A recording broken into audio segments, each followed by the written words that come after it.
l'estació de la Sagrera i tot el sistema del Platja de Villas que va fins al riu Besòs ha significat una frontera que, sumada als polígons industrials i alguns elements que han anat tapant les sortides naturals del que serien els barris per a la seva connexió, doncs, com deia, ha fet de frontera entre tots aquests barris. Un dels elements de connexió importants en tota aquesta àrea és el pont de la Riera d'Horta, que possibilita no només el pas de veïns i el pas de vehicles, sinó també la connexió amb transport públic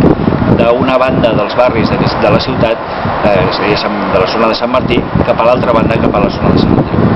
Les obres de l'estació de la Sagrera afectaran tota aquesta àrea i per tant,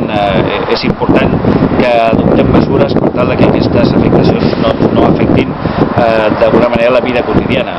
tenint en compte sobretot que aquestes obres duraran molts anys